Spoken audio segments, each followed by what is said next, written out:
And so I went to apply and I got everything done and like, I did everything. And then when I went to go get my fingerprints, they told me, they hit me up and were like, hey, like, Julio, do you have papers? And I was like, no, like I didn't know you needed it. Right. I didn't know. And I was probably like 2019. I was like, I didn't know you needed that. And he was like, yeah, like you need to have papers to work in this job. And I was just like, oh damn. So like oh dang, like I I couldn't get the job. And so that was heartbreaking. Like literally something that was given to me, right? Like and like provided to me for as a stepping stone, like was ripped away from me, like taken away from me. Yeah. And so that was heartbreaking. But that was actually the year that was actually the year that DACA passed. And so because DACA passed, I immediately hit him up and was like, hey, actually, I ended up getting DACA. Like I have a social now, like I have all this stuff. And they're like, oh yeah, let's just get you through it, like all the process. And I got in. Okay. But literally, like if it wasn't for DACA, I would have never had that job. And I would have never known what it was like in a classroom. I would have never known what's it like to be like just hanging out with students in a classroom, Yeah. teaching, like at least getting learning what's it like to be a teacher. And if it wasn't for that year, like coincidentally, like I would have never had that opportunity. So it's like you mentioned, right? Things align. I'm saying, man, I was, everything's just lining yeah, up for you, man. It's just like yeah. you're on I the was team. just like, snaps, dude. Yeah, yeah. So it was cool. And like, honestly, I loved it. I loved it. I loved being in a classroom. I loved being able to talk to students. Yeah. It was like anybody felt comfortable with me, like to talk to me, like whether it was like genders, accepting, like whatever it was, like it was just comfortable to talk to me and either ask for advice or either ask for like specific things that like you normally would feel. I would say like you normally is like an awkward situation to speak to like mostly male educators, right? Right. And I think that's something that's super important is that like a brown male educator, right? Like that. I didn't grow up having a brown male No, educator. Like no. I've never even had my first like Latina or like Latino teacher was Reyes. Mm. That was my first High brown school, all educator. the way until high school. Yeah. Yeah, like that's and I've never actually anything else like that's it, right? And so I didn't realize how powerful it was to see somebody who has the same skin color, who speaks the same way, who has the same accent, who can tell you like who speaks Spanish comfortably with your parents, whether it's about soccer on TV, whether it's about whatever, like whatever it is, like it was a natural it was like just natural.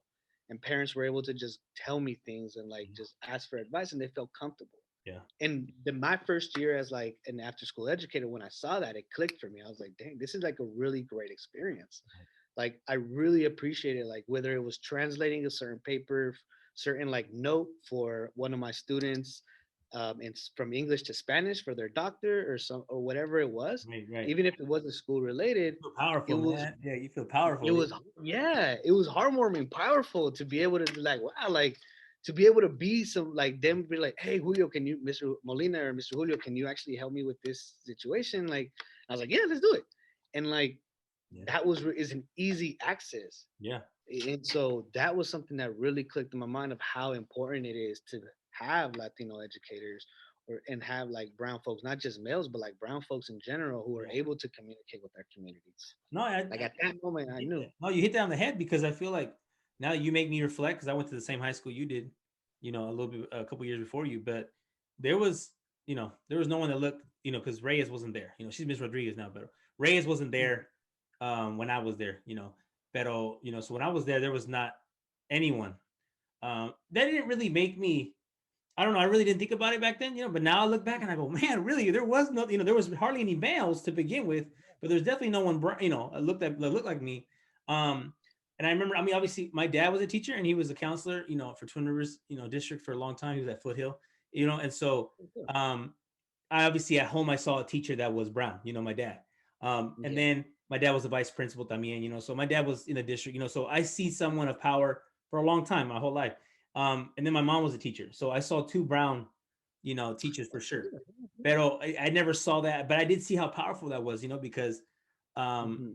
when I started coaching at Grant High School, it's a quick story, but when I started coaching at Grant High School, when I was from 20 to 28, I was coaching there, and all the players are showing up, Mexicanos, and there was Hmong students, and we had black students as well, but most of them were Mexicanos or Salvadoreños, or Guatemaltecos, whatever it may be.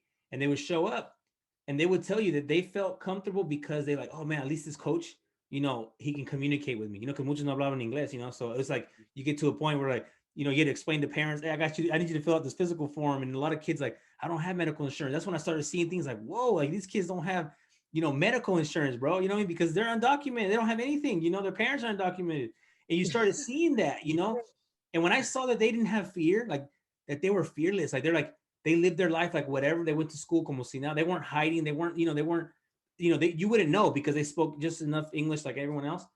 I saw that and I was like, man, like for those of us who do have it and do have that status, like you hear now, like, hey, vote for the ones who can't vote, like this year. But even more than that, it's like you got to take advantage of the situation, man. Like you have this one thing that's not stopping you, which is like where you were born. You got to take advantage of that. You know what I mean? And so I saw that. I saw how powerful that was. I saw how like you said, how you were able to connect just by speaking Spanish or whatever it may be, or having a quick little conversation, and they were able to talk to you about, stuff that no one else on campus would even know what they're talking about, like las posadas or whatever, una quinceañera or la Liga Mexicana, whatever it may be. Carne asadas, yeah, las carne asadas, and then dude, you don't understand how many houses I got invited to, bro. Like every week, like, hey, you drop the kid off, and then the mom's like, pásate unas gorditas, and you're like, what? Because they saw like, wow, there's someone there that can connect with them and actually like guide them a certain way. And so I saw that, and that's what made me fall in love with Grant High School. I was like, oh man, this place is dope.